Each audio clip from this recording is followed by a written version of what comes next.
that is kind of a interesting outlier. Well, that is exciting. That's exciting news, Dwight. That'll be interesting, I think, and important to share. So thank you for joining us. Say hi to Facebook, hi to YouTube. We are live on Facebook and YouTube. Hello. We'll be letting everybody in a minute or so. Let me cue up the music. I see the Congressman Lamb is here. I believe that Secretary McDonough is here also. We will. Yeah, I think we're just about ready to get started. Just about ready. Hold on. Let me get the music queued up. I'm sharing my sound. Here we go. All right.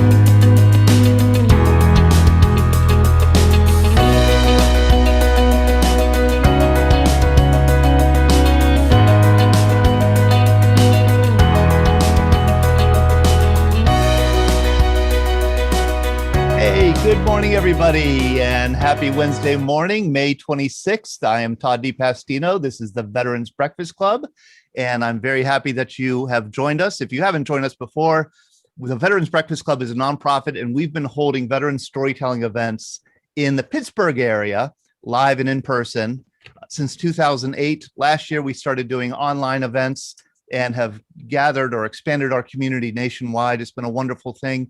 But never have we had the Secretary of Veterans Affairs join us. And we have that this morning, along with Congressman Conor Lamb, who represents the 17th Pennsylvania District, 17th District here in Pennsylvania. I'm very grateful to have both of them with us for as long as we could have them. Congressman Lamb, I see that you're here. Thank you for joining us this morning. And why don't I just hand it right over to you? Good morning, Todd. Good morning, everybody. I'm glad you've all made it through the pandemic okay. I really miss the events that I used to come to out in Penn Hills and the South Hills and all the different places I've visited you. So I'm looking forward to getting caught up on the stories. I'm sure people have had some time to remember some new ones in the past year. We're really lucky that we're going to have Secretary McDonough with us here today. For those of you who don't know as much about Secretary McDonough, he has spent almost his entire life and career in public service, working in Washington on Capitol Hill, and eventually becoming chief of staff for President Obama. He's originally from the upper Midwest, huge Catholic family. He himself is not a veteran, but has a close personal connection with the veterans community. And from my vantage point, we're just very lucky to have someone with his level of Washington, D.C. experience and really knowing how to get things done in that town, but also the values that he brings to it. He has someone who's spent his whole life just trying to do the right thing by other people. And, it means a lot to have someone like that at the top of the institution. I think it also means a lot to him. I don't want to speak for him, but I think it means a lot to him to be able to come to an event like this, because it really is the stories that veterans bring in our community that make somebody understand the sacrifice and the value and the reason that we've created this entire institution in our society to take care of veterans and promote their well-being, is because of the sacrifices and the incredible things that you all have done. So I think being able to share that with him is just a good reaffirmation of the importance of his job. And I don't know, Todd, if the secretary is on here with us yet, or if we're still waiting for him. I believe I see him. Secretary McDonough, is that you? That's you. Yeah, that's me. Great. Welcome to the Veterans Breakfast Club. Thank you for joining us. Thanks for having me. It's really great to be with you, Todd. And Conor, thanks for the nice introduction. And I just want to say this breakfast club is quite a remarkable gathering. I've heard about it now through a number of channels, including from Conor. And I do think it speaks to a certain connection that our veterans have with one another and have with the country. And it's an invaluable connection that obviously is born of a moment of shared sacrifice. But what's obvious is that service to country continues so passionately for our veterans, including all of you, out of uniform and in a way that just has enduring impact on the national interest. I just want to say two things and then get straight into questions. The first thing I'll say is that Conor's right. I really do value having a connection to our veterans' story.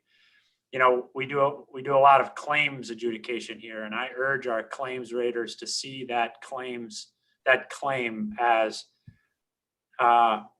precisely what it is, namely the story of sacrifice and service of individual vets, and to treat that claim as precisely that. But I've also instituted something here since I got in this building, which I learned from the guy I worked with across the street, which is President Obama used to take home 10 letters a night from people across the country to ensure that he never lost touch.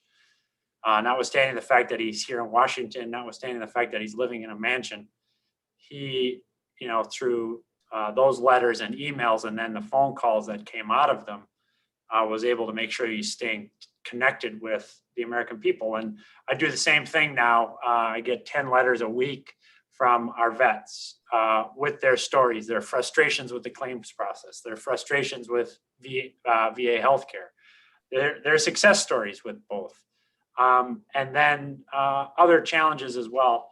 But it's those stories, and I know those stories that you all share with one another that really keep me grounded.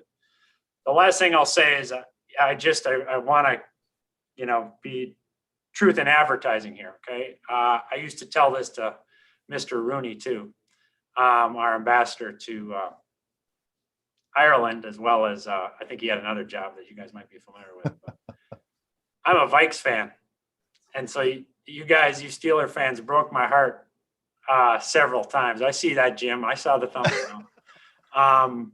So I just wanted to put that out there at the start. If I have to kind of work in any kind of shots at Terry Bradshaw or Lynn Swan or anybody, you'll know that it comes from somewhere authentic. So with that, I'll go over to you guys for your questions. Well, thank you very much, Mr. Secretary.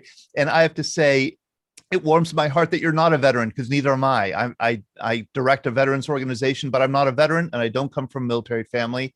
And I've come to learn over the past 13 years that I think it's so important for veterans and non-veterans to connect and relate, and especially for the non-veteran community to learn from our veterans and for us to support them in any way we can. So one of the ways that we wanted to do that was to collect questions for you, and I did collect quite a few. Let me begin with one. Over the past 20 years, there has been a lot asked of our nation's National Guard and reserves. Recently, the Vet Center program expanded its eligibility to include reservists who served in domestic operations. Are there any new benefits for reserve component service members either of you would like to highlight, or are there any new policies being discussed at the legislative level? As some background, many benefits require DD-214, but many National Guard and reservists don't get a DD-214 when they're activated for domestic operations. So they can't always take advantage of all the benefits. Can you explain how the VA is supporting service officers across the country? Great. Conor, do you want to go first? Or you want me to go first? You can go ahead, Mr. Secretary. Great. So yeah, I am familiar with some new legislation from last year, some new statute from last year that does precisely as the questioner asks.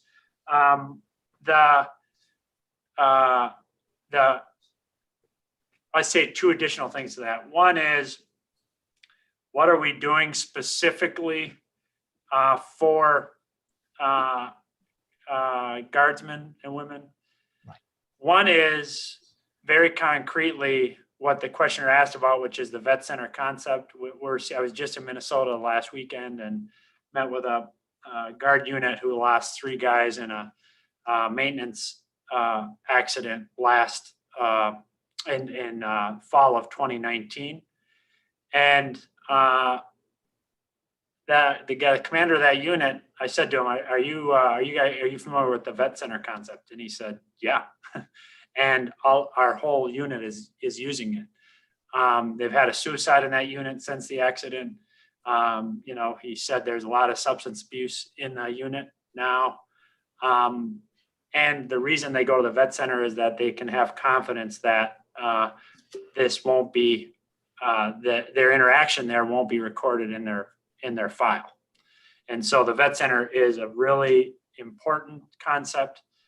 The second thing is, we just had the unit, a bunch of guardsmen and women deployed to the Capitol, as Mr. Lamb knows. They're winding that operation down, but we vaccinated them. General Henry reached out and said, look, I've got these guys, they're in the midst of this. And so we helped get them vaccinated. So that's a very concrete thing.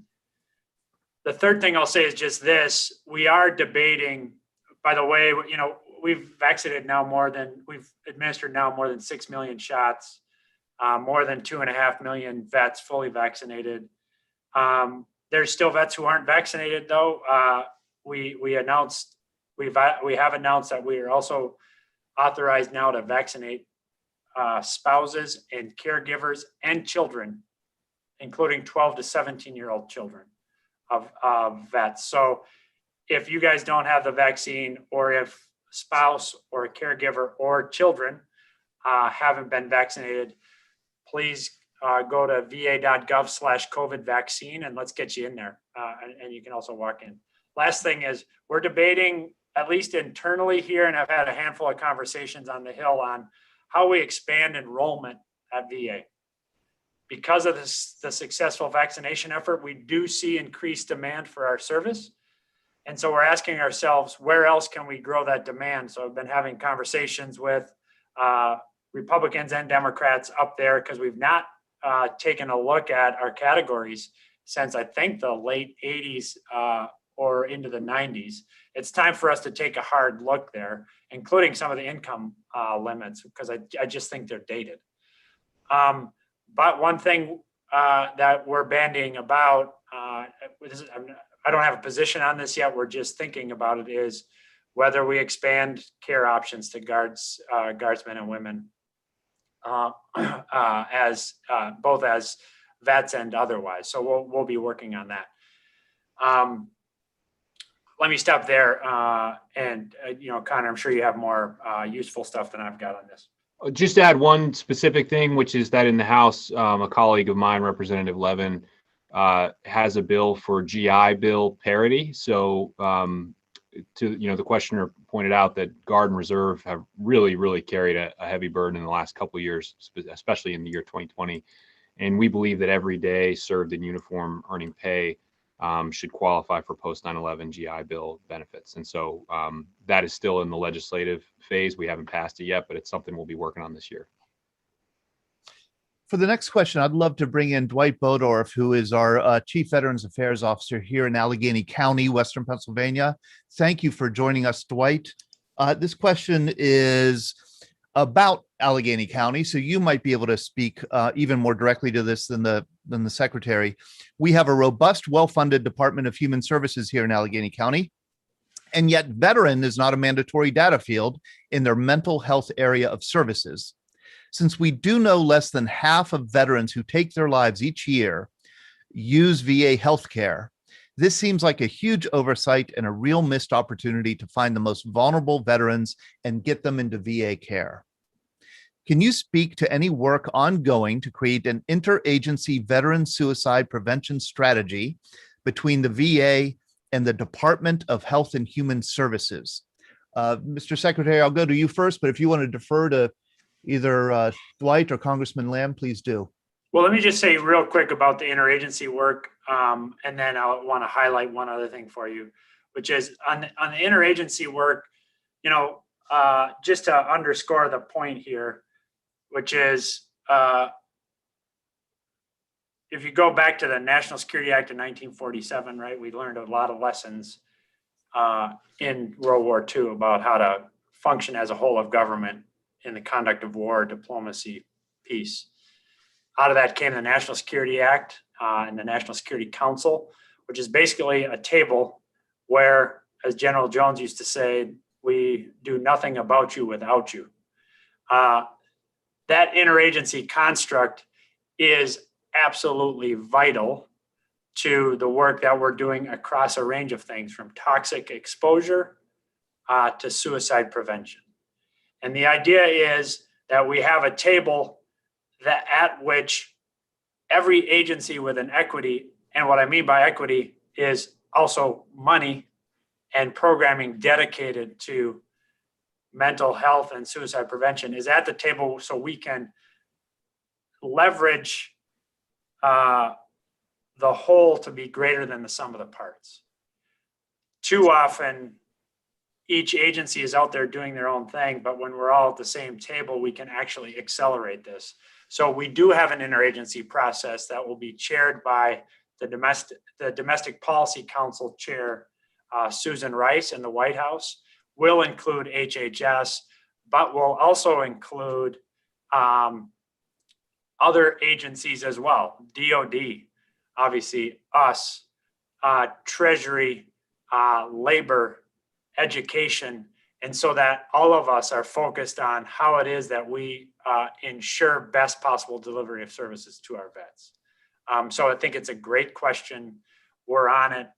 The best, we used to have a program here called Prevents, which basically brought representatives from all the other agencies into VA, which is actually not a bad idea, but it's like a half good idea, because if we bring HHS people here, that person can't squeeze the HHS secretary and HHS dollars to get them out the door. But you know who can do that?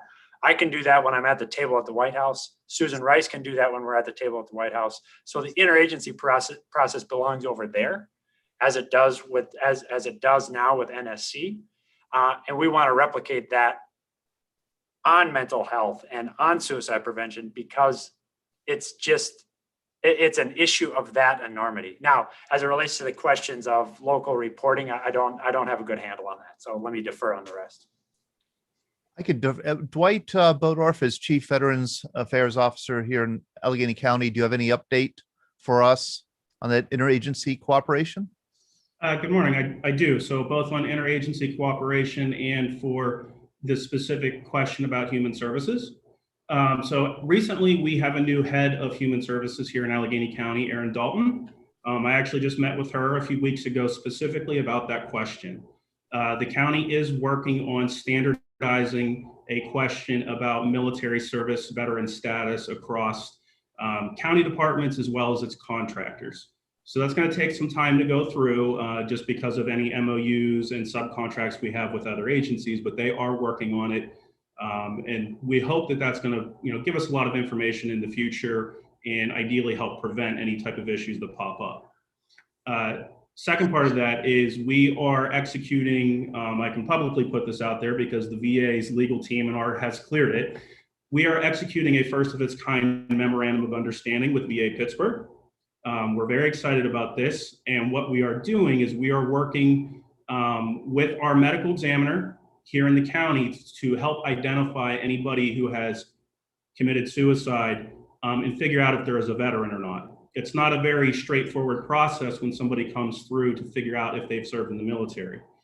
If they have no next of kin and no one to help the medical examiner's office identify if they've actually served in the military, then oftentimes it was assumed that they were not a veteran. We know this isn't always the case, so we will be working with the VA here in Pittsburgh to help identify, based off a number of factors, if the individual has served in the military, to help clean up the data around military and veteran suicide. And the third thing that we are doing is we're working with the PA Department of Military and Veterans Affairs, the Department of Veterans Affairs, and the Governor's Office, specifically around a suicide working group for Pennsylvania, as well as our health department, to look at multiple strategies, not only for the data point that I just talked about, but then also how do you prevent, how can we better coordinate services for suicide prevention? A big point would be, if you try to commit suicide and you survive, what happens is typically you go to the emergency rooms. It's not usually the VA. So how can we work with partners like AGH, UPMC, other emergency rooms to make sure that there's an appropriate follow-up for those individuals, that they get handed over to the VA if appropriate, and if not, what other services are in place. So there's a lot that's going on. As you know, it's a very complex issue, but we're always open to new partners and ideas, and we're happy that the VA is being so proactive with us and open to us on interagency cooperation. Thank you very much, Dwight. And I know Secretary McDonough's time is limited, so I want to move on to another question for him specifically. The VA was directed by Congress to add 3 new presumptive diseases to the Agent Orange listing for service connection. They still have not provided when we can start to submit against those 3: bladder cancer, hypothyroidism, and Parkinson-like symptoms. It's been 6 months. What's taking so long? Veterans are suffering. Great question. Our team is working this very aggressively. I've been staying in touch with Senator Tester and Senator Moran, Mr. Bost, and Chairman Takano, as well as Conor and other members of the committees in House and Senate. I think we'll be in a position here in the very near future to be able to give a clear sense of how people start filing under those 3 presumptives. And so I hear you, 6 months is a long time. I'm not here to justify any of the fact that it's been that long. I've been here about half that time, but believe me, I'm extraordinarily focused on this because this is people's lives. This is your lives. And it's related to a set of issues around toxic exposure that accelerates from the conflict that so many of you fought in to the one that Conor fought in Southwest Asia, in Iraq and Afghanistan. And toxic exposure continues to be an issue there. And so we're working that also with due haste. And so I don't have anything to announce to you guys today, but I hope to have something in the very near term. Thank you. And Todd, if I could just add to that, the one condition that I think was really justified that the veterans community was asking for last year was hypertension that we did not get in, and we're not giving up on that, just so you know. Also this week, my Republican colleague and I, John Katko, are introducing a bill that would actually create a committee within VA to help break some of these bottlenecks and potentially have authority to act a lot more quickly with money and otherwise, both for the current toxic exposures and for things like burn pits that we know are already a problem. So it's very much at the top of our agenda, and we're not going to waste any time on it. Great. Thank you so much, Congressman. Here's a pretty straightforward question. Has the pandemic influenced how VA will be conducting outreach and telemedicine in the future? Excellent question. The short answer to that is yes. In February 2020, we had about 2,400 video appointments in that month. And that's February 2020. In March 2021, we had about nearly 50,000 video appointments. So the fact is that the platform that was developed, Vets Video Connect, has actually, we found to be, and I'd be interested in the experience that any of you may have had, we've actually found it to be a well-functioning platform, including, by the way, for the provision of mental health care. I continue to hear from the field. I've heard this in Montana, Kansas, Virginia, Massachusetts, Minnesota. Those are the places I've been so far. Big uptake on mental health care over that platform.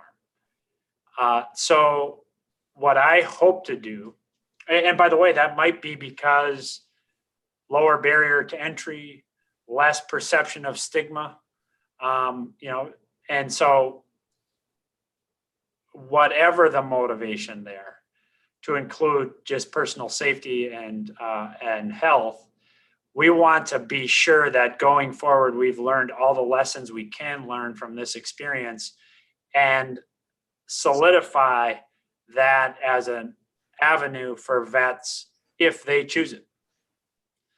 There's a lot of reasons they may choose it. By the way, there's a lot of reasons they may not.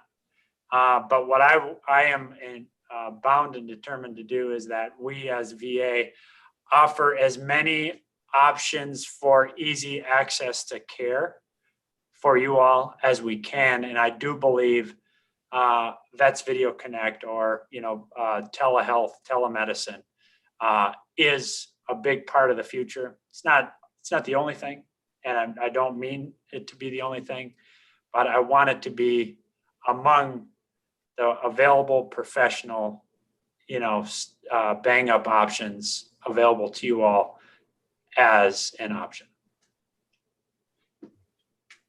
Congressman Lamb, do you have anything to add here?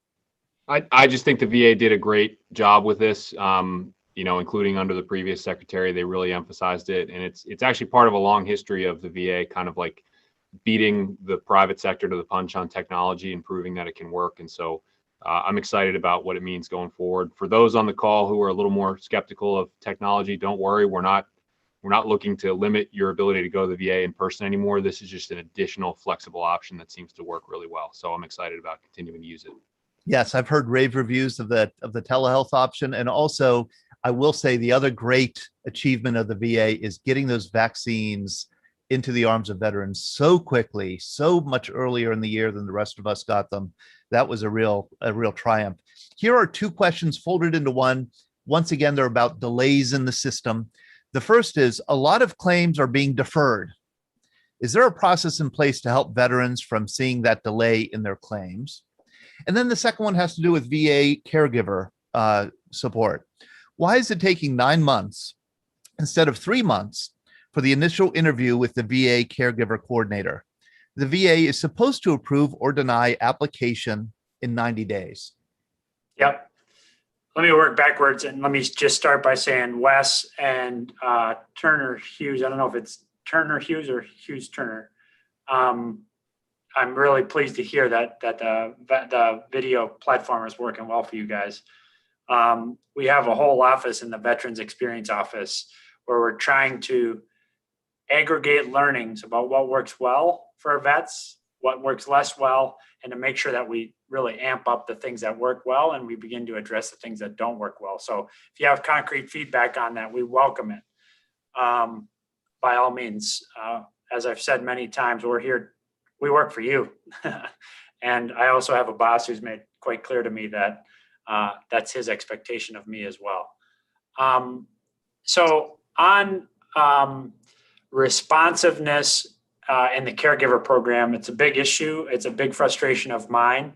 I'm really glad that it came up on the call today. We made some announcements week before last about some improvements to the program and based mostly on increasing responsiveness and timeliness. And so I hope we will see those numbers begin to go down because I think you're right to expect that we meet the targets that we say we're going to meet. That's included us hiring a lot of additional resources into the program so that we can kind of forward deploy more people to make those interviews in a more timely way and then make those decisions more quickly. The second thing is on claims. The backlog when I came in here on claims was about 211,000. It's now down just under 190,000. We're doing a bunch of things, including we did some work today to increase some investment out in the National Personnel Records Center in St. Louis called the NPRC, where we're actually, when somebody contacts us to get supportive data for either an NCA request, a burial, or a records request for benefits, we can actually resolve those in one day. So if you're having any problem with the NPRC, please contact us directly. We'll resolve that in one day. Nevertheless, we are investing aggressively in the NPRC to bring that number down. The long pole in the tent for the delay on claims are the CMP exams. And I know there's a lot of frustration with the reliance on contractors for the conduct of CMP exams. So we're trying to crank up the contractors, but we also want you to have options available if the contractor option is not attractive to you. So we're increasing the use of, as we just talked about, Vet Video Connect for CMP exams. And Dr. Stone and VHA have, over the course of the last 5-6 weeks, out of a conversation that VHA, VBA, and I had, is increasing the availability of in-person CMP exams at our medical facilities. And so we're trying to crank up all of the above so that we can bring that number down more quickly in terms of the backlog. And so there's maybe, faint hope here, but I want you to know that I am tracking this very closely on a daily basis. The number got much too high, but it got much too high because of the pandemic. We're employing as many options and as many resources as we can to get those determinations made, to get them out the door. Because when you think about it, all of these things go to the whole health of our vets. And so we can't be talking about mental health and suicide prevention if we're not taking care of our other support to our vets, including the claims process. And Todd, if I could just quickly highlight one thing the secretary said about the National Personnel Records Center. This is something he's really delivered results on just since taking over in early February.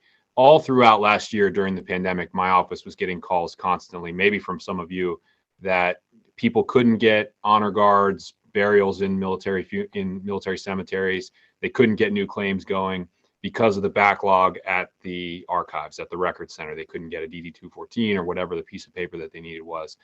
And the main reason for that, it's never great even in normal times, but most of the employees at that big warehouse had been sent home because of COVID. And so that built up all year. During the pandemic, there wasn't much we could do.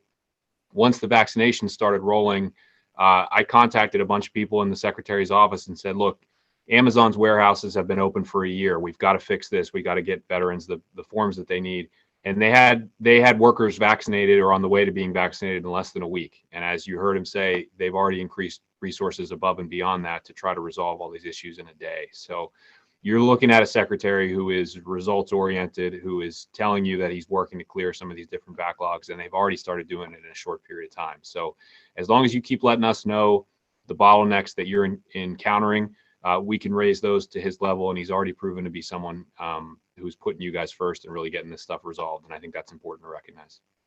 Thank you, Conor. Todd, I might just say one thing is, Conor looks like this nice guy and actually is a nice guy. But every once in a while, you are reminded that he's a Marine. And he was kind of up in my grill pretty hard on this question of NPRC. I hadn't been down here about a couple of days, and he's like,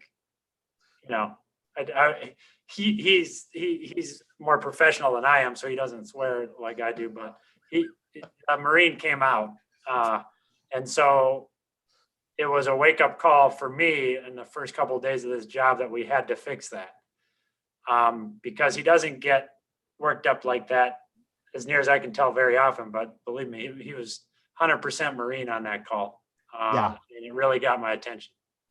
Yeah, Marines are pretty chill until you push them, push them a little bit. Absolutely, as Dwight Bodorf knows very well. And Dwight, please do feel free to jump in. I do have one other pretty straightforward question. I could relate to this myself. But Dwight, if you have a question you want to ask afterwards, can you make it a policy that any VA correspondence to a veteran includes a contact number? So many times I will get information from different sources about different subjects, but cannot follow up. I like that question because I've run into that myself. Yes, I can, and I will. Let me take that for action. Very good. Dwight, please do jump in here if you have a question that you'd like to ask. That'd be good. He's again our Chief Veterans Affairs Officer here in. Dangerous, Todd. I always have questions for the Okay, VA. go I'll ahead. do my best. Okay. Here's a question. Western Pennsylvania has one of the largest veterans population in the country, but lags behind other major veterans population centers when it comes to education and a few other statistics. How can the VA help address this? Is this even a VA issue? I wonder. Well, look, I'll tell you a couple things, and I better make this my last question, because I I have to go talk to the Appropriations Committee chairman next. So between Conor and her, I got some business to do up there. So the short answer is yes. In the president's view, this is a VA question. And not only that, we have really important programming available through VBA, the Veterans Benefits Administration, for access to obviously the GI Bill, but not just the GI Bill, also vocational rehab and training programs, and an important option that Mr. Lamb and his committee enacted in the American Rescue Plan, which is called the Veteran Rapid Retraining Program, whereby a veteran unemployed due to the pandemic can get training in high demand occupations with cutting edge trainers across the country. And there's a lot of important innovations here, but a particularly important innovation is those trainers only get fully paid when the veteran is not only trained, but employed. And so it's a really important innovation. We rolled this out about 3 weeks ago. We already have 4,000 applicants in the program. That is to say, 4,000 vets in the program getting training. Importantly, every week we're adding additional training providers, which tells me that they see the program as an important option for them too, to prove their concept, and that they're not dissuaded from the programming by the requirement to ensure that our vets are hired by the end of it. So that's a very concrete example where we're tying education and training options to the full suite of services that we offer at VA. But we're also focusing it around outcomes, right? We're going to spend $250 billion next year between benefits and healthcare on our vets. And that's an important indicator of, as the president said, show me your budget and I'll tell you what your priorities are. This is what President Biden's priorities are, investing in our vets. But what I owe him and what I owe you and what I owe Congress is outcomes of what those inputs of dollars get.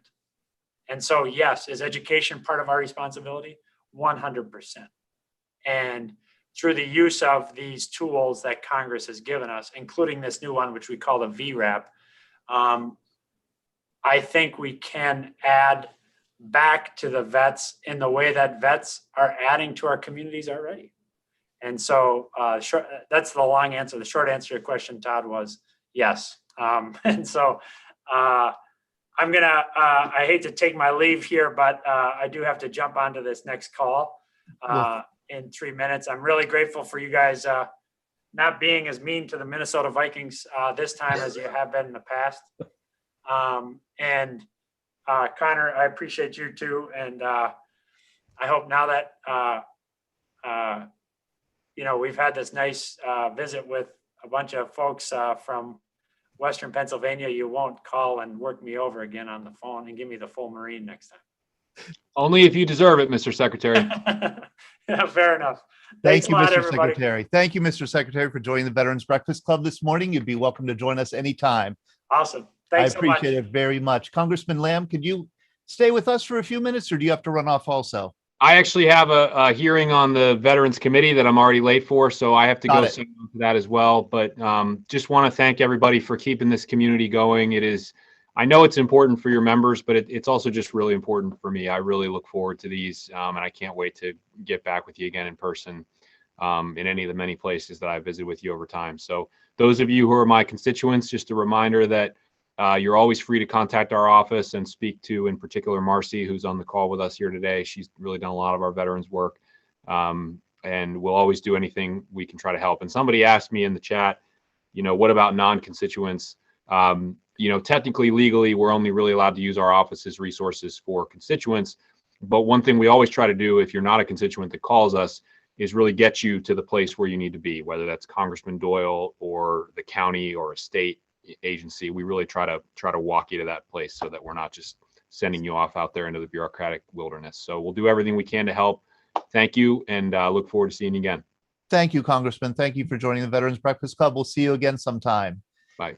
Marcy, will you be hanging out with us a little bit longer? Can you? Absolutely. Happy to be here. Marcy is the constituent services representative for Congressman Lamb's office. And I thought I'd just open it up to questions that I see. Bob Young has his hand up. I know Don Wolf wants to ask a question. Let's go to Bob Young, World War II veteran. How you doing, Bob? I'm going to ask you to unmute Bob.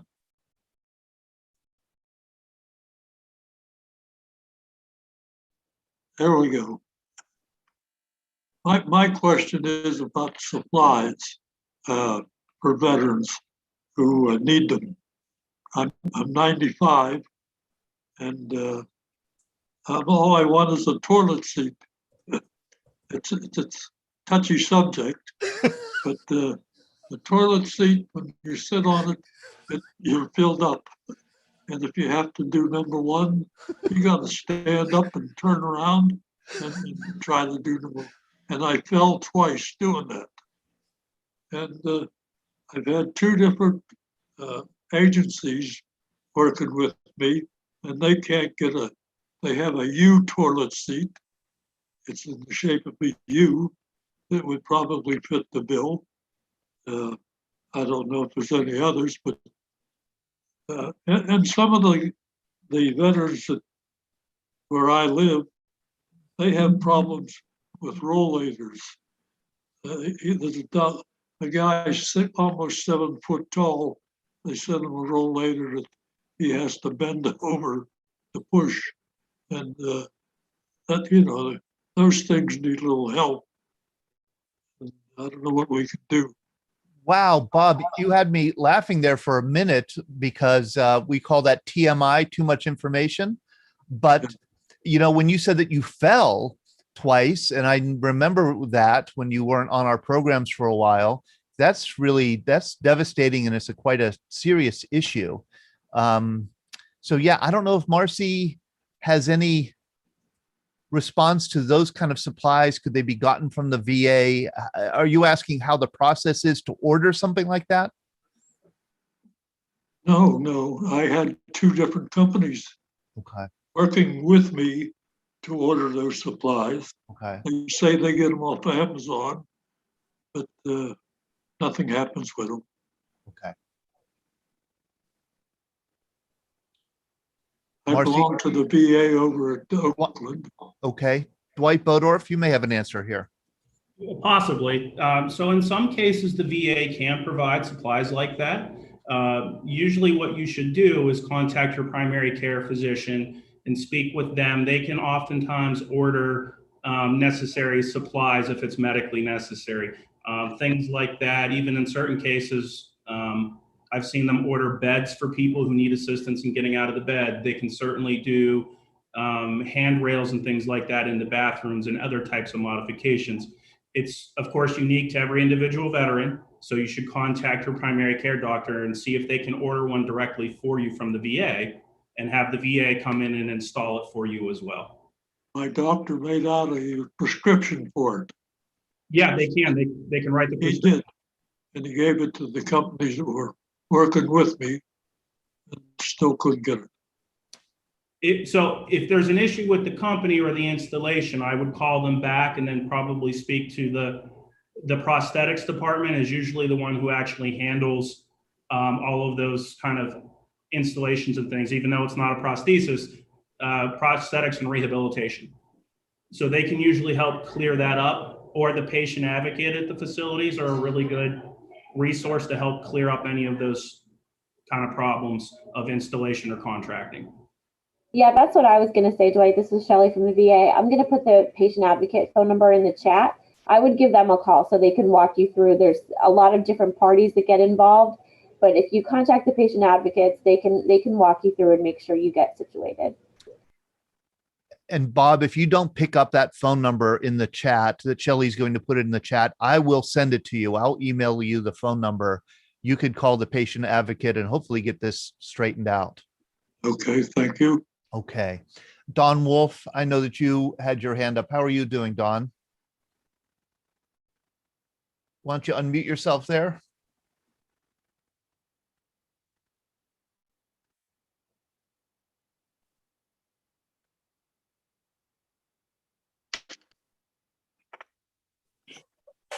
There, I think it works. Yep. Okay. Travel. I've traveled as a veteran, or being a veteran, I've traveled a few times, and I've needed medical care. And sometimes the travel's just for a week or two, and other times for 6 months.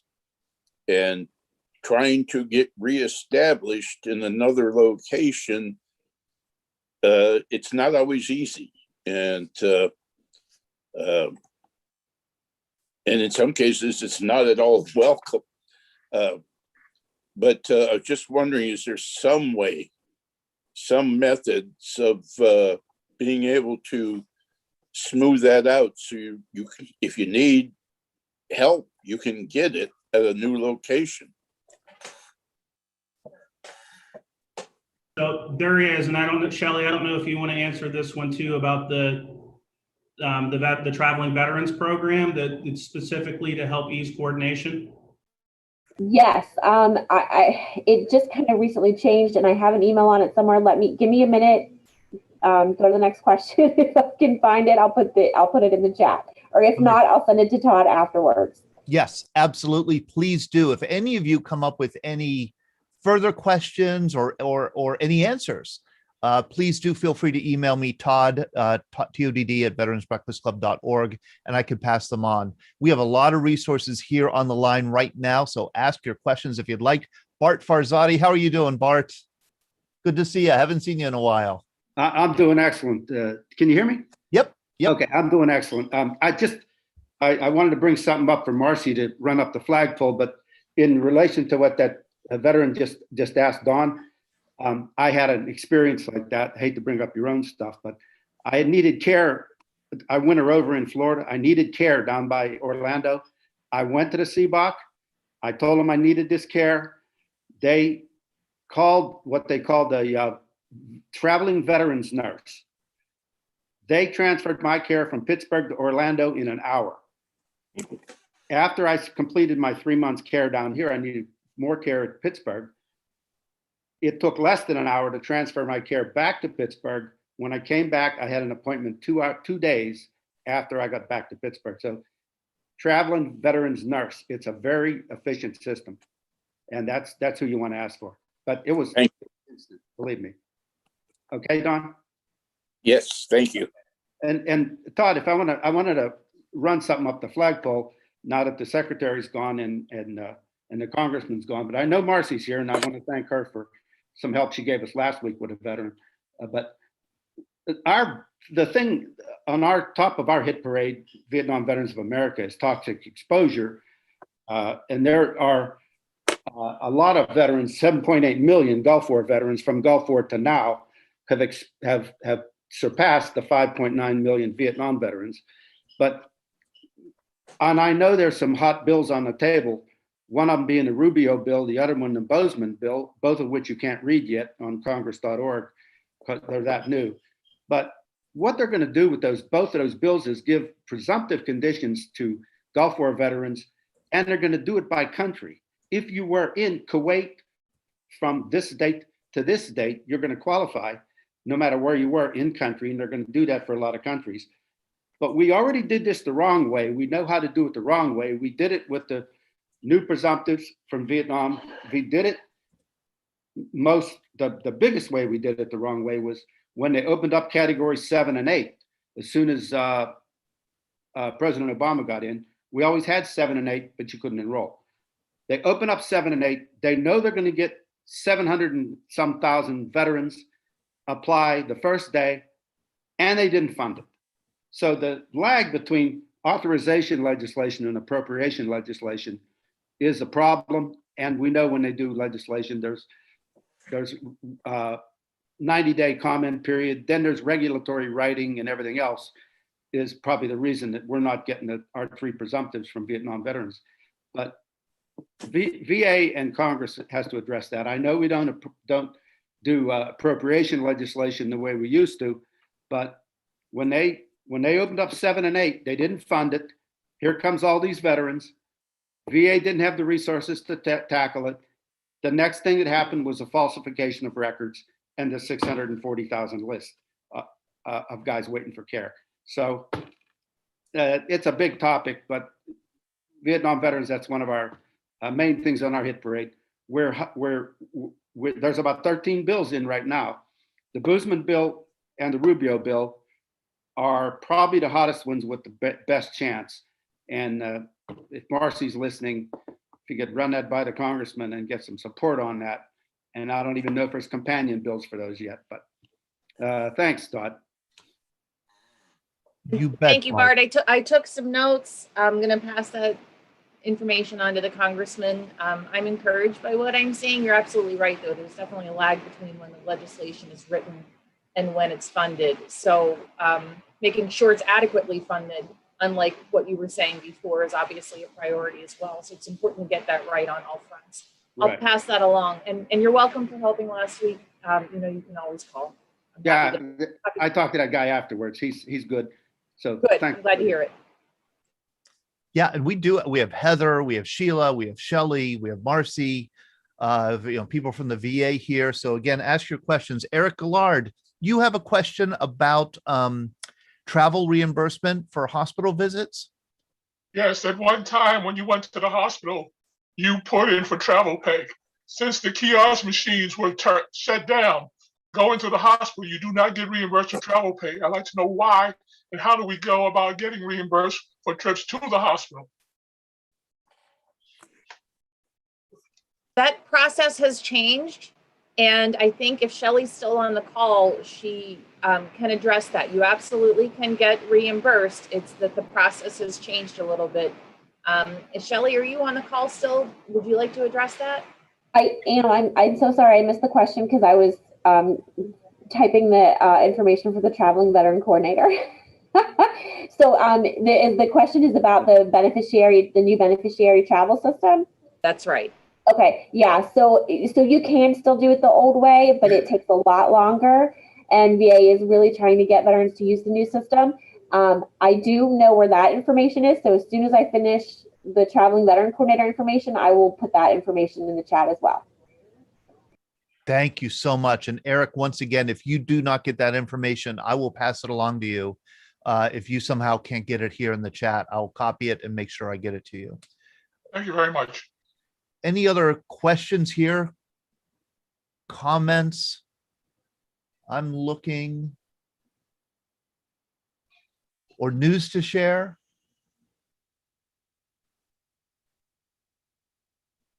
I will say I am typing it, but I can also just say it too. To get in touch with the traveling veteran coordinator, you actually just need to contact your primary care provider, because the traveling veteran coordinator needs all of the information from PACT, the patient line care team or the primary care provider, in order to process the request. So just reach out to primary care first, and then they'll get you connected with the traveling veteran coordinator, and they'll get you all set up. Wonderful. Thank you, Shelley. All right. All right. I think we're then. Thank you so much for putting that information in the chat there, Shelley. Thank you, Marcy, and all of you from the Sheila and Heather and Shelley from the VA for joining us and spending time with us this morning. If we don't have any other questions, I mean, you're free to hang out with us. We'd love you to hang out with us. But if you need, if you're one of those unfortunate people who has a job, and I think you are, you may have to go and do your job, but we'd love to have you hang out. We will then switch gears and start sharing some veteran stories, and also talk about a little bit about Memorial Day coming up. Monday is Memorial Day, and the Veterans Breakfast Club is having a Memorial Day program in the evening at 7 p.m. we're going to be doing two things. Number one, we're going to be remembering Robert Stislinger, who was a Pittsburgher whose remains were returned by North Korea in 2018. They were subsequently identified, and he is going to be buried on June 18th at Arlington National Cemetery. And what's interesting and tragic about Robert Stislinger's story is that he was a combat World War II veteran from Okinawa, and he got recalled for Korea right after graduating from Duquesne University. So we're going to have members of Robert's family join us, as well as people from Duquesne University who's done a lot of research on Robert Stislinger's life. The other thing that we're going to do on Memorial Day is a special program with a wonderful institution called the National Veterans Art Museum.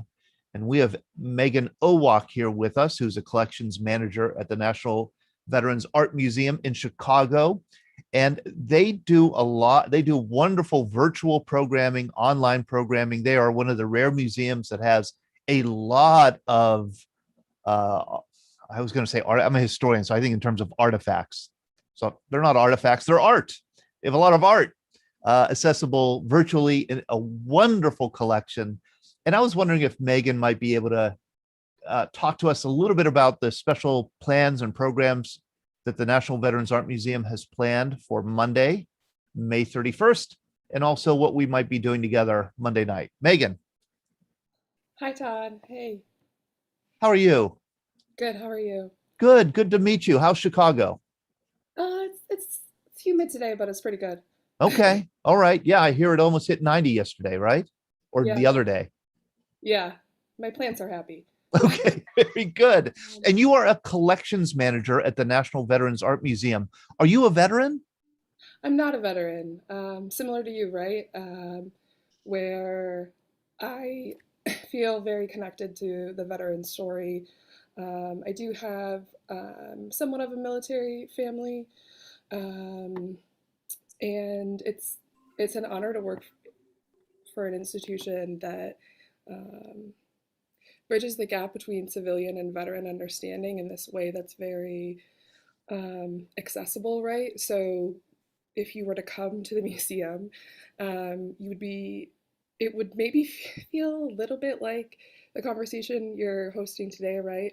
Our art is the veteran story. So in a lot of ways, when you mentioned even artifacts, as a historian, that's what we're all about, artwork that shares the veteran story, that's inspired by military service and combat. And I'm sharing my screen here just to show people your website, nvam.org. I just really love it. And I've spent quite a few hours really here looking at these different online collections, the things they carried, interactive exhibit, wonderful artist spotlight, Black veteran art. There's wonderful stuff you could do just online without visiting Chicago. I think that's what I especially love about it. And as you can see, if you're looking at my screen here, you can see the awesome, just in one page, the awesome diversity of the artwork that you have. It must be fascinating for you as a collections manager to work with such a vast array, you know? It really is. I'm so lucky to be able to do what I do, and I feel like it's just been such a every day is an interesting day when I can learn more about the veteran artist, their story. The artwork is inspired by their service. So, I mean, it's just, as an objects and art historian person, it's wonderful. And a little bit about our Memorial Day programming. So, We Remember is a virtual program that we initiated last year amid the COVID pandemic. And it really functions as a living archive, if you will, in a way where you can contribute memorials, your stories, and it's interactive on our website. So that's something that's ongoing. But also, we're going to have a tour. We're partnering with you on Monday evening, 7 p.m. Eastern, yeah. And this will be really exciting. our programs person and I will, and Brendan, our director, will be leading a tour that is custom to Memorial Day. So we'll be looking at artwork that you can really think of as a prompt to who do we think about on Memorial Day? What is Memorial Day? It's, it's not just barbecues and a party. Well, what is this day? And you'll get to know more of the artworks in our collection. So it'll be a treat, and I'm looking forward to it. Yeah, I'm looking forward to it too. Okay. I just want to, first of all, ask if anybody, feel free to chime in, ask a question, make a comment. If people, Eric. Hello, Eric. The Vietnam Veterans Memorial, the wall. Yeah. This is for veterans who have passed during wartime. Yeah. As the veterans die after that, are their names added to the wall? Yeah, that's correct. So the wall is separate from our institution. I love your question because we have a memorial of, it's a dog tag installation called Above and Beyond. You can learn more about that on our website. It's installed here in Chicago at the Harold Washington Library. And, it's unique. Is that the hanging tags? Yeah. Yes. Okay. You're familiar. Yeah. Yeah. So how does one get their dog tag hung? Sure. Once they pass? Sure. Well, I feel like you might be asking the question. So, how often are you installing dog tags as time moves on? So Yes. That's something that we regularly update and add to. And the unique thing about this is that we also have a kiosk, which is just in front of the escalator you might see there, right? And the kiosk allows you to find the dog tag of a fallen service member that you can use the search function in the kiosk to find, and it'll pull up an image and show you exactly where it's at. And thanks, Todd. Yeah, this is for everyone here. There is the updated info. The number 7 there, the 58,307, right? The 7 is in the last year recent number. So I hope that answers your question about the how it's updated and installed. So all the names that are inscribed on the wall, and as the wall gets updated, so does the installation get updated with dog tags. Yes. Great.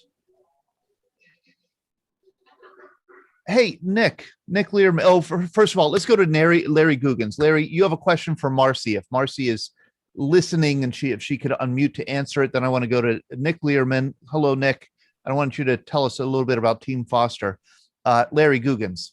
Yeah, it's just Marcy, if you can still hear us. The Vietnam Veterans of America are a chapter here in southwestern Pennsylvania, and also even a larger group. And Bart jump in and help me with this. We've been trying to establish whatever name you want to call it, a Veterans Advisory Board with Representative Lamb, so we can pass information from not only Vietnam veterans, but the other veterans in the area, American Legion, VFW, et cetera, DAV, and have a get together every once in a while to advise the congressman about the issues that we feel need to be addressed in at the House or the veterans the committees in Congress. We haven't been able to get that. There's been a request for it, and you probably know from whom, but it has been. But we strongly feel that it is necessary that we have that. Previous representatives have, but it's for some reason there hasn't seemed to have been one established by Representative Lamb. And Bart, you can jump in. Let me just pass, Todd, I don't want to take up too much time, but That's okay. you can see that Bart, the knowledge that Bart has and a few others, Carl Curtis has on what's going on with veterans, not just Vietnam veterans, all veterans, is extensive. Bart spends a lot of time on it, but we have nothing to do except talk about it amongst ourselves. We want an audience with our representative to talk about those issues. Yeah, if I can say something, Todd, to agree with what Larry said. I was privileged to represent VVA on our last 3 congressmen that had a Veterans Advisory Board. We met quarterly. We got a briefing paper from our congressman on what was happening, what was likely, what was not likely. And then when I go to the VVA meetings, I usually give a briefing as the legislative chair to anywhere from 100 to 150 people every month, as do the people at the Legion, VFW, DAV, and like that. So it was very helpful with our last 3 congressmen, and it just needs to be done with Congressman Lamb. Thank you, Todd. I didn't want to jump in at the end. I hope Marcy heard that. If not, what I emphasize, we're not talking. The motto of Vietnam veterans is never again will one generation abandon another. We're not just talking about Vietnam veterans. We're talking about Gulf War veterans, the burn pits, and any of those issues that affect veterans. And especially if you heard today from the secretary, those delays that the questions of the delays that VA has done is let's say it's absurd. Yeah. And we need to pass that on more than just this type of forum to get the VA to understand, we have 850 members in our chapter. BVI has taught, 450. I don't know if Clem's on. Right. We work together with those organizations. So we're talking 2,000 to 3,000 veterans in Southwestern Pennsylvania that we can get together and pass the questions. Anyway, that's all, Todd. Thank you very much. Marcy, I hope you heard that. If you didn't, we'll get the information to you, but thank you, Todd. Yeah. Thank you. Yeah. You need to get into Marcy's grill, like a Marine, Larry. That's it. But that we will definitely pass that on if Marcy didn't hear it. We have a comment or a question from John Moyer from the Facebook side. And I know we have Ron. Good to see you, Ron. We have Sheila. We have Heather. From John Moyer on Facebook, question on how the VA is helping current transitioning service members get enrolled. I know a lot of people don't know how. They don't use the VA benefits they qualify for due to lack of knowledge on how it works. Absolutely. Ron, I don't know if you want to take it or if you want to. Sure, I can help with that question. Sure. When we talk about transition assistance, that's what's called the TAMPS, TAMPS program. Every service has a responsibility to their service members when they are separating from the service to present the benefits and services that are available to those service members as they are beginning their transition into civilian life. Okay. And what a lot of services do is they actually have a representative, whether it be a veteran service organization or a representative from the VA, come in and do a presentation, a briefing to these members. And what happens is they send out emails to these members and say, you're 6 months out from retiring or separating and TAMPS is available to you. I know this because when I was on active duty, I got emails saying, advising me about participating in the TAMPS program and the transition assistance. So if a veteran or a service member has an issue, they should talk to their first sergeant. Okay. But it is available out there, and every military installation has veteran representatives, including those bases overseas. Thank you very much. Thank you, Ron. I appreciate that. I hear the same thing all the time, that it's a young veteran, and I'll say Nick Learman, for example, a young veteran who separates, you don't, when you're separating, you just want out. And then later is when you realize, oh, geez, my knees, my hips, my back. Nick, I'll introduce you by having you answer the question. What was it like when you got out, when you separated? I'm assuming you're a veteran. Yeah, Todd, thanks. Nick Learman here. I had an experience with this process just recently. I'm actually still in the reserves, but I came off a 9-month active duty deployment to Gitmo. And it's part of that process. Not only do you get briefed, you get the emails coming out as you separate, but at least the Army, they follow up, and I get a call about every 6 months for the first 18 months, checking in on my status, what my employment is, making sure I know about, home buying, obviously VA disability benefits. So I can't speak to the other branches, but at least for me, it's been more than I needed. I didn't have any, I didn't need any VA treatment. I wasn't looking to buy a house at the time, Right. but it's there. Nick, I'm sorry, Ron. One other thing also I forgot to mention, there's a program out there called the Yellow Ribbon Reintegration Program. And every time soldiers redeploy back home after being deployed, units, whether it's Army, Navy, or Air Force, they actually have their reserve component members attend these Yellow Ribbon reintegration events. I've participated in those representing the VA, where we set up a station and we provide information to these people redeploying home from their deployments, just like he just mentioned. Nick, you are founder of a nonprofit called Team Foster. Yes, sir. I'm trying to call up the website here. Can you tell us about what this is, what Team Foster does? Sure. Well, I heard, Bob Young's question earlier. Team Foster is a nonprofit I founded several years ago. We founded it in honor of my buddy, Captain Eric Foster, who was killed in Iraq. We have 2 primary missions, and one is raising money to provide service dogs for injured and disabled veterans. But related to that, we also run a grants program, providing direct services, direct financing to veterans in need. We have a focus specifically on medical and housing concerns, but really it's a pretty broad-based grants program, and it's not, it cuts through a lot of the bureaucracy. We're a small, agile organization. We can really reach out and touch people right away. So I messaged Todd earlier to suggest that if Bob or Mr. Young is having some concerns or can't get what he needs, especially if he's falling, if it's a matter of financing and buying it, that's something that we can are happy to work with a vendor and get that taken care of right away. But yeah, if anybody on the call is looking for resources or knows it's somebody that is, I know we all have pretty deep veterans networks. Team Foster is there. You can find more about our organization, as Todd mentioned, at their website. It's teamfoster.org.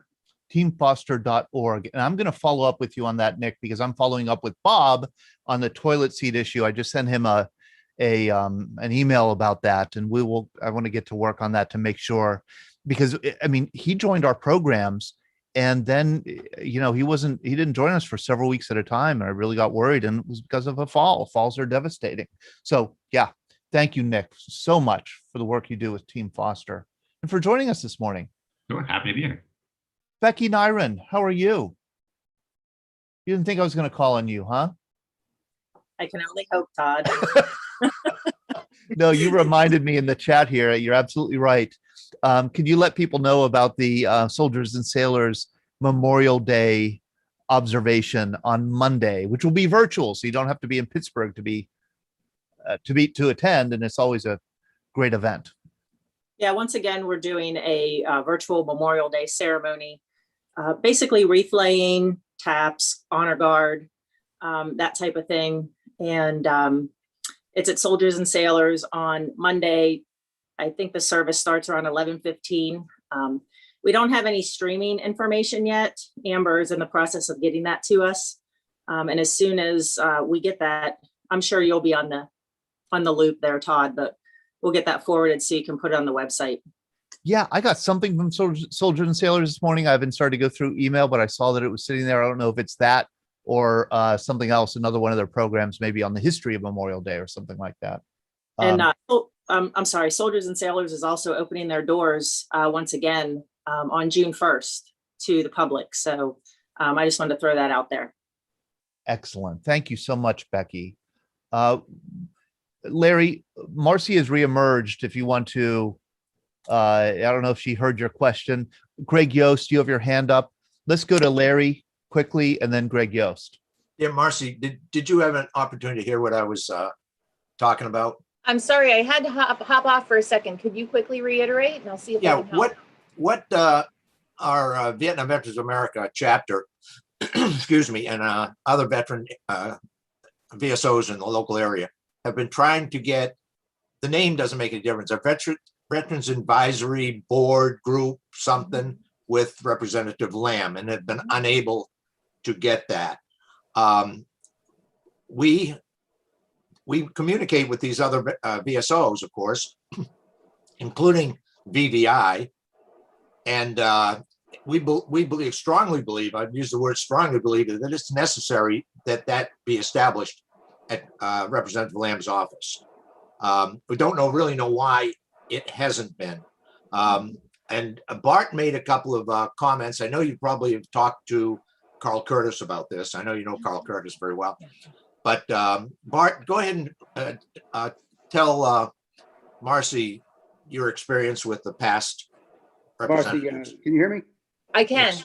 Marcy, I was privileged to represent Vietnam Veterans of America, 862, with our last three congressmen. And the process with all three of them was we met quarterly with members of different VSOs, representatives from different VSOs. The congressman would brief us on what's happening, give us a little briefing paper of, say, the next month or so in Congress, what's likely, what's not.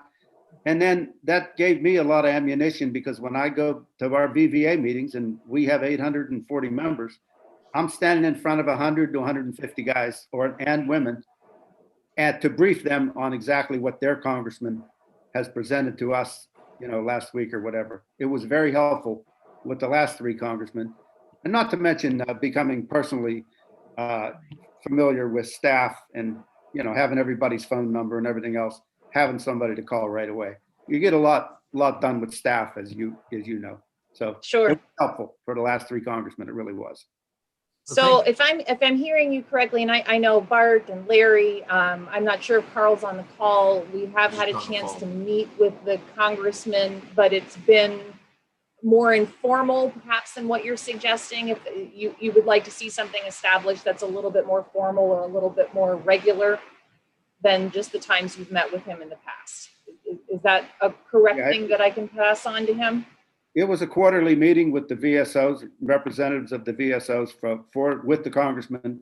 Then they presented us with, like I said, kind of a short briefing paper that we had to take back to our people. And if we had concerns from our membership, we would give it to the congressman personally every quarter. Yeah, great. Okay, Bart, thank you. To be honest with you, Marcy, it's a little, and I'll be very honest, frustrating that we haven't been able to do this. And I'm not trying to, cause problems. We don't understand why this hasn't been already established. Some more direct communications, and for those that we're talking about, VSOs, veteran service organizations, and Marcy knows what I'm talking about. All of them. So we talk amongst ourselves, but we don't talk to our representative. Right. Unless we get on a program like this, which, well, I'm going with this. So we would like more direct communications with Representative Lamb. Great, Larry. Thank you. Thank you very much. Thanks, Marcy. Of course, as always. Thanks for what you're doing. And I know you're in basket is probably this fall, but thank you. Todd, thank you very much for presenting this. I can't imagine Marcy's inbox. Oh my gosh. Jack Watson, I see that you've joined us. Hello, Jack. Good to see you. I just want to say hello. It's been a while. Great to see you, Jack, Iwo Jima Marine veteran. Greg Yost, you had your hand up, and then Eric Gillard. Yes, and I will keep the camera off here. I had just posted in the conversation about the event at Soldiers and Sailors reminded me that I was going to ask. I posted in the chat 2 Memorial Day events that are going to be held in the North Hills. One sponsored by the Westview VFW post. It's a parade along Perry Highway right through Westview. And the other is sponsored by an American Legion post in a very nearby neighborhood to that in Laurel Gardens. And there used to be a third event at the nearby Northside Catholic Cemetery, Christ Our Redeemer Cemetery along Cemetery Lane. It was a huge event that had Boy Scout troops unfurling a flag and C-130 flyovers. They aren't having that this year because of COVID. But my suggestion was not to add to your plate, Todd, but I was wondering if you could send out on your email, or if people sent you lists of upcoming events on Memorial Day, as if you don't have enough to do already leading up to this weekend. But if you sent out sort of a little clearinghouse of local events on Monday during the day, in addition to, of course, your 7 o'clock. So just a thought, because, you know, people have events nearby that they could sort of check out, or the big ones that sort of Soldiers and Sailors or whatever. That was something I was going to do the other day. I was just reminded to do right now when I heard about the Soldiers and Sailors. Yeah, good idea. Thank you, Greg. Thank you very much. I think that's an excellent idea. Eric, do I say Gillard or Gillard? I want to get it right. Gillard. Gillard. Okay. The other day we had the podcast on the Tomb of the Unknown Soldiers. Unknown soldier, my mistake. When military funerals are had, who determines what the salute will be for the veteran? Normally it's 21 guns, but I've noticed that not at all funerals is there a 21 gun salute. Who determines how many guns are used? I thought it's a good question. I absolutely don't know the answer. I'm going to defer it to our group. What kind of Hey, guns? Todd, can I answer that? Yeah, you bet, Peter. Yeah, you're honor guard. Yeah, I used to serve honor guard up at West Point. So actually, during a funeral, it's a misnomer about a 21 gun salute. 21 guns fired by a cannon, well, artillery pieces nowadays, that's supposed to be for the visitation of the President of the United States. Vice President is 20, and so on. In the military funeral, there are 3 volleys which are fired. Now, normally a firing party has 7 people, so that's where there's kind of a misnomer about a 21 gun salute. It's actually 3 volleys. Depending on personnel available, I've actually had 5 firing party. So, you know, technically it was only a 15 gun salute. But the biggest piece of it is it's a 3 gun volley. Is that a 3 gun volley of 7? Yes, if you have a full complement of an honor guard. Now, usually the bare minimum is what we used to call a 2-man flagfold. Any service member, anybody who served, if you served a day in the Army and you got out, as long as you had an honorable discharge, you're entitled to have 2 soldiers come and fold a flag and present it to the family members. Normally because of there's not a lot of people that do that, retirees they usually bend over backwards to try to get them a full complement. A full complement honor guard would be 6 pallbearers. They hold the flag over the casket during the ceremony, and they actually present the flag. 4 color guard, 2 guards, the United States colors and the Army colors, or Marines or Navy or whatever service the individual was. And then 8 firing parties. So you got 7 people with rifles, and you have a firing party commander who gives the commands to, you know, obviously to fire the volleys.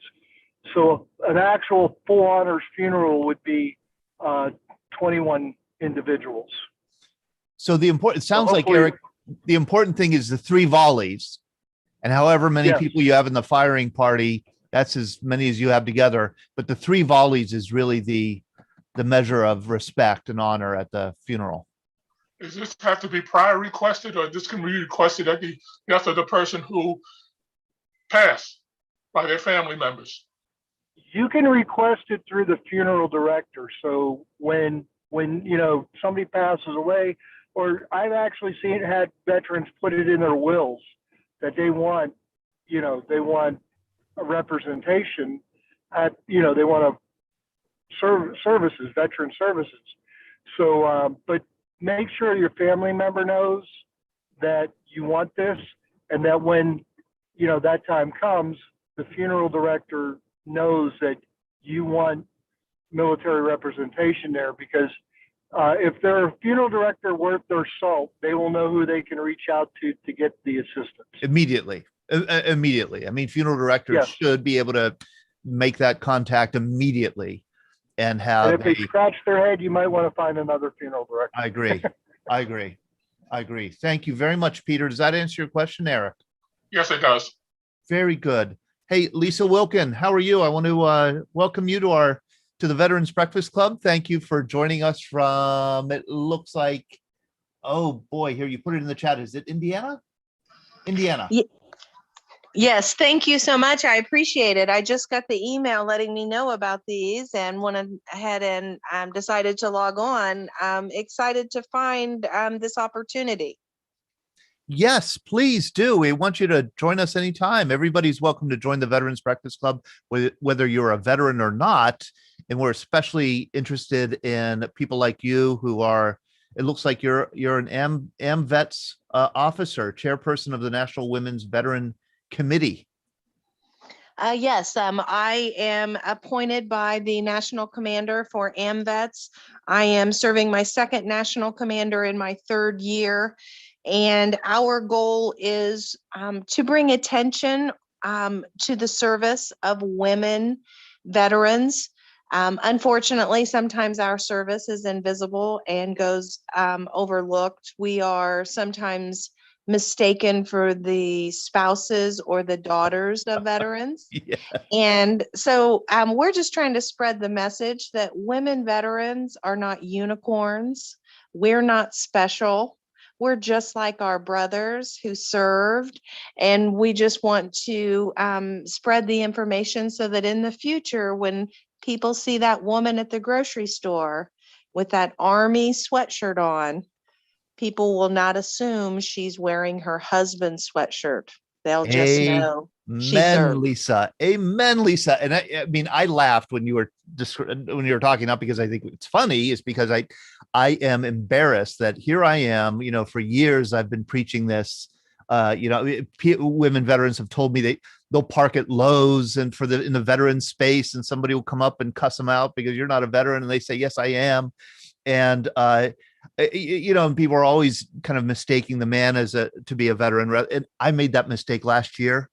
Oh my, I was certain this guy was a veteran. He had tattoos. He was big.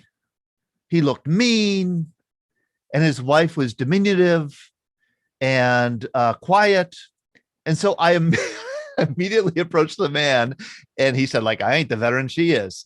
And I felt like 1 inch tall, because I just thought, how many times have I told people not to make this assumption? And yet here I am making that assumption. So thank you, Lisa, for the work you're doing. Women's Veterans Day is coming up on June 12th. Did you know that? Oh, yes, that's one of our initiatives within AMVETS in our state here in Indiana. For the second year in a row is making June 12th Women Veteran Recognition Day via resolution from our Indiana General Assembly. And I urge anyone listening in any state that doesn't have a Women Veteran Recognition Day to approach their state legislators and get a resolution or a proclamation completed to recognize that day, to bring attention to the service of women veterans. Lisa, I'm going to embarrass Julia Parsons right now. She's mislabeled as Bob Young. I don't believe she's Bob Young. She's Julia Parsons. She is a Navy World War II veteran. She was a code breaker in World War II. She just turned 100 in March, and she is a national treasure and a legend here, especially in Western Pennsylvania, but also nationwide. So Lisa, I just thought you'd like to know that Julia is here with us. Hi, Julia. Oh.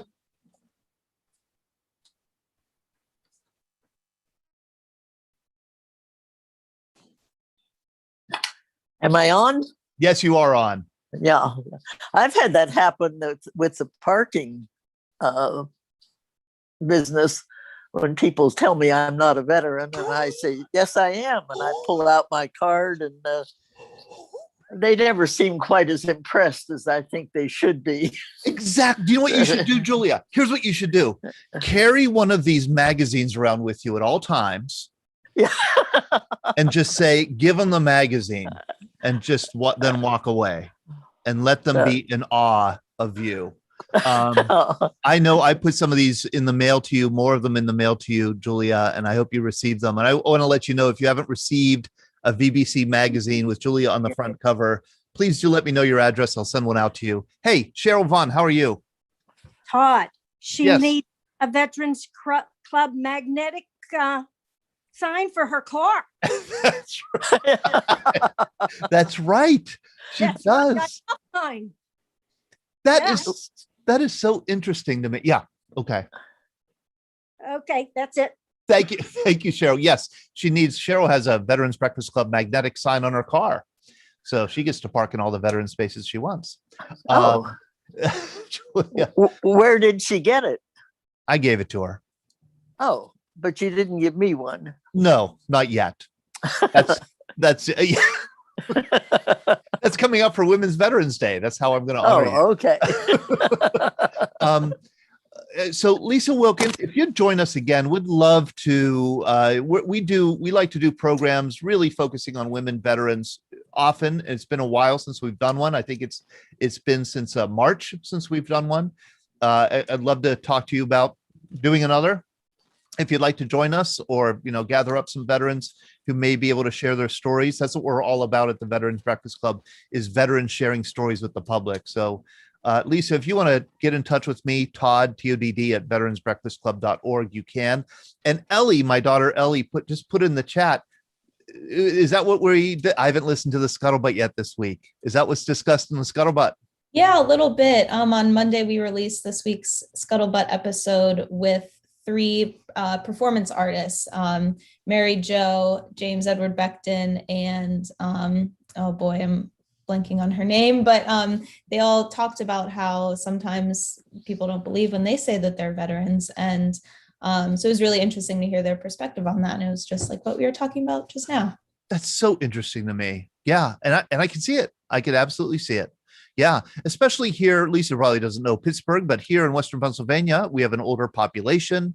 And, growing up, I think I really was conditioned to think of veterans as older, gray-haired men. Like people like Larry, really old. Really old. Hey, before we go, the program's almost over, but before we go, I want to share something with you that puzzles me just a little bit. Is this something you would want to get a Vietnam veteran as a present or not?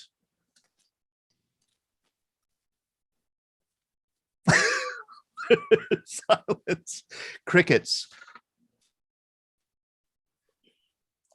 Go away, crazy person. Is that what it says? Go away, crazy person?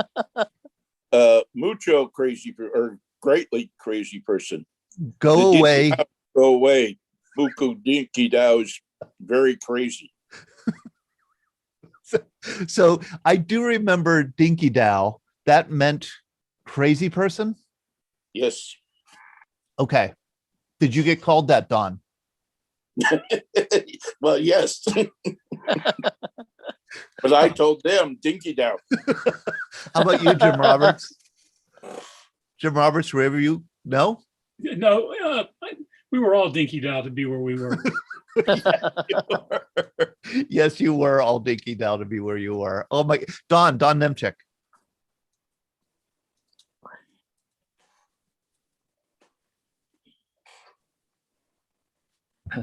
Another common term is GIU number 10.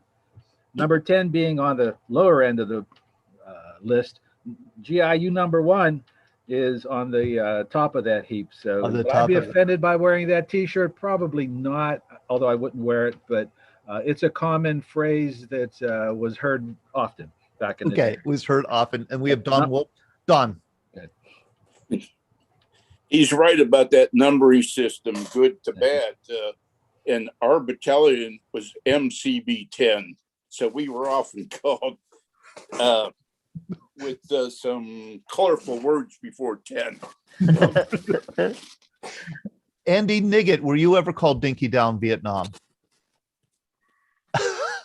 I saw Andy's face there appear for a second and wondered if he had something to add to that conversation.